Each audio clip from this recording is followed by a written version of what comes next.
আজকে জামান ভাই কালামুনা হানো মুক্কি বাজার করছে। কি এত হাজারি কিসের? হ্যাঁ, এই করিম ভাই, করিম ভাই, একটা জোকস বলেন না। এই দুপুরে খাওয়া দাওয়ার পরে বুঝছেন, আপনার জোকস না শুনলে না আমার পেটের ভাত হজম হয় না, বুঝছেন? বলেন না, একটা জোকস বলেন। না বলতে তো পারি, কিন্তু সবাই তো আর হাসবে না। না, আমাদের মধ্যে তো আছেন রামসন্না। রামসন্নাকে আরে বাদ দেন তো ওনার কথা, আপনি জোকস বলেন তো ভাই। ইফ ইউ ইনসিস্ট বলতেছি। গ্রামের একজন মাতব্বর, সে ওগা টি স্টলের মধ্যে মুখ বেজার করে বসে রয়েছে। তার কাছে একজন লোক এসে জিজ্ঞেস করতেছে যে আনের মুখ বেজার কেন, কোনো সমস্যা? সে বলতেছে আর বলিয়েন না, 2 টনের অজ্ঞা এসি কিনি, বাসায় আনি ওজন করে দেখি যে তো 2 টন ন, 32 কেজি।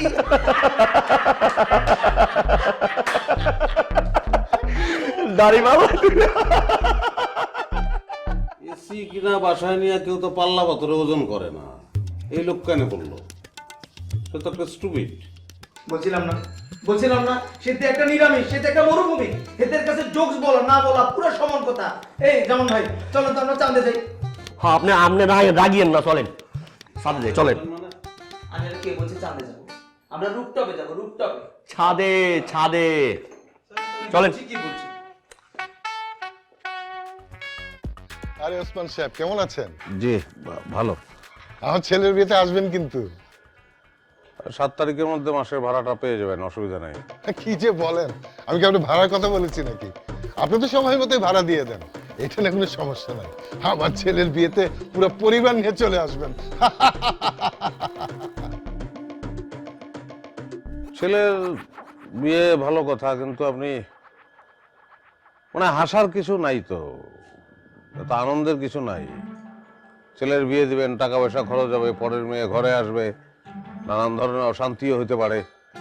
এইসব বিষয়গুলো নিয়ে তো ভাবা উচিত, এগুলো খুবই দুশ্চিন্তার বিষয়। যাই হোক, দাওয়াত দিচ্ছেন, অবশ্যই আসবো।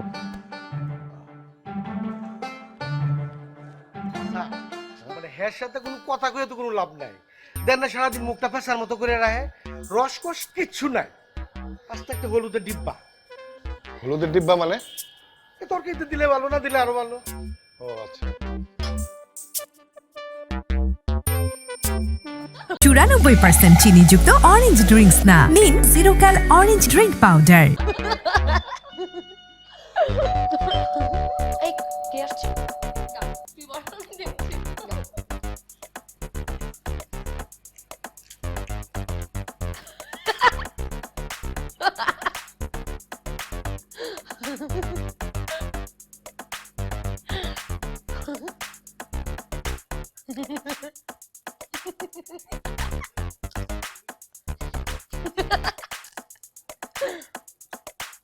চলে না, চার্লি চ্যাপলিনের অনেক মজার একটা মুভি হচ্ছে, সবাই মিলে দেখি।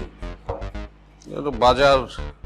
আরে বাবা রাখো না তোমার বাচ্চা। নিপাপু এতদিন পর আমাদের বাসায় ঘুরতে আসছে, তোমাকে একটু বসতে বলছি, তুমি বসবা না? চলো বসো। চলে না। মাছ তো পচে যাবে। আচ্ছা আমাকে দাও, তোমরা বসো।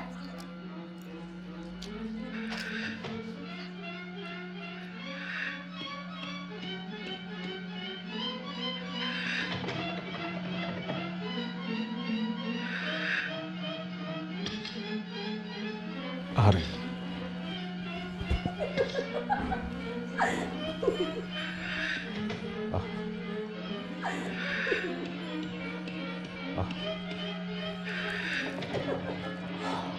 ভাই আপনি মুখটা এমন করে রাখছেন কেন? চার্লি চ্যাপলিন কি মজার মজার কাণ্ড করতেছে, একটু হাসেন। অদ্ভুত তো, হাসবো কেন? তো হচ্ছে এক ধরনের রোগ, একটা লোকের কম কেন করবে? তো দুঃখের না, হাসির কি হলো আমি তো বুঝলাম না। হাসির কিছুই নেই এখানে, কেন হাসবো আমি? উফ, আরে আপ ওর কথা বাদ দাও তো। ওকে তুমি দেখছো জীবনে হাসতে? ও কিন্তু একদমই হাসে না। মানুষ জন্মের পরে তো কাঁদে, ও কাঁদেও নাই, হাসেও নাই, একদম গম্ভীর হয়েছিল, পাথরের মতো শক্ত গম্ভীর। কি দুলা ভাই, সত্যি নাকি? সত্যি মিথ্যা তো আমি জানি না, তবে আমি জন্মের পর থেকেই গম্ভীর।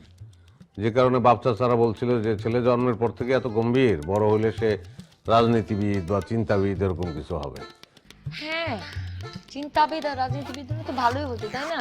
একটা আমি এখন একটা বুদ্ধিজীবী অথবা কোনো এমপির বউ থাকতাম। একটা লোক এমপি বা বুদ্ধিজীবী হইতে পারে না, এটা তো দুঃখের। এটা তো খারাপ লাগা উচিত। তোমরা হাসতেছো, চতুর্দিকে সব অ্যাবনর্মাল ঘটনা। আচ্ছা, তুমি যোগ বুঝতেছো না? আমরা তো যোগ করছি তোমার সাথে। কি হচ্ছে তোমার বলো তো? সারাক্ষণ এরকম গম্ভীর হয়ে থাকো, একটু রসকস নাই তোমার মধ্যে? রসকস নাই সেটা তো জানোই। ভাবতেছি রসের হাইডাই না দরজার সামনে টাঙায় রাখবো, যাওয়া আসার সময় মাথায় বাড়ি খাবা, তাতে যদি রসের অভাবটা মেটে। দেখছো আপু, দেখছো দেখছো ব্যবহারটা কেমন? বলো তো, মেজাজটা খারাপ লাগে না? একটা লোক ডিগবাজি খেতে খেতে মারা যাচ্ছে, সেটা নিয়ে দুঃখ হওয়া উচিত। তারা ঠিক ঠিক করে আসতেছে।